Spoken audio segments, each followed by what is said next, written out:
করবেন। সামনে যারা মুসলিম আজকে রথযাত্রা 2025 উদযাপন করে অনেকেই খুশি এবং গোপালগঞ্জবাসী এবং আশেপাশে তত্ত্ববর্তী জেলা যেগুলো আছে সেগুলো অনেক সুন্দরভাবে উদযাপন হচ্ছে, এই জন্য আমরা মন থেকে খুব উৎফুল্লিত। এখানে রথযাত্রা দুইটাই হয়, এখানে আছে জগন্নাথ আশ্রম হয়, ওইখানে একটা হয়, আর যে ইস্কন মন্দির এখানে হয়। আমরা ইস্কন মন্দিরে আসলাম, ওখানেও যাই। তাই ইস্কন মন্দিরে আসলাম, আমরা গেলাম পুলিশ লাইন পর্যন্ত, আবার রিটার্ন ব্যাক করতেছি।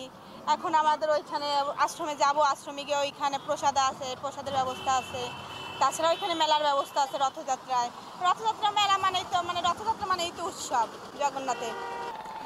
এটাই চাইলাম, প্রত্যেকবার যেন এরকম করে রথযাত্রা উৎসব হয়, যে রথযাত্রা আমরা সবাই মিলে অংশগ্রহণ করতে পারি, এটাই বিশেষ করে কামনা। বছরই যদি সুস্থ থাকি ভগবানের কৃপায়, তাহলে প্রত্যেকবারই অংশগ্রহণ করার চেষ্টা করি রথে।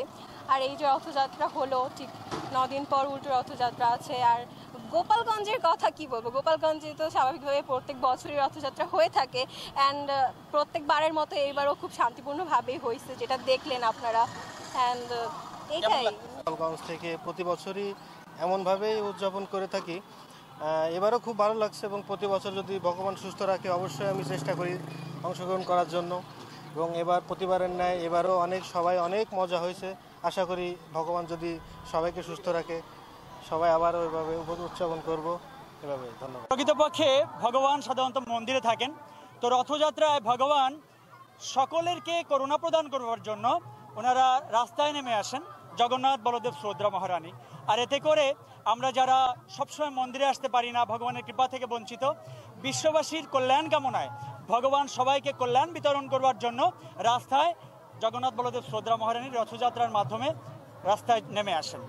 আমরা এই রথযাত্রার মাধ্যমে বিশ্ববাসীকে এই বার্তা প্রদান করতে চাই যে আমরা স্বাভাবিকভাবে হিংসা সংঘাত এগুলো ভুলে গিয়ে আমরা সবার সঙ্গে মানুষে বিভেদ তুলে দিয়ে সকলের মধ্যে একটা সুন্দর সহযোগিতার মনোভাব তৈরি করে শান্তিপূর্ণভাবে এই বিশ্বকে শান্তিময় করে গড়ে তোলাটা আমাদের উদ্দেশ্য।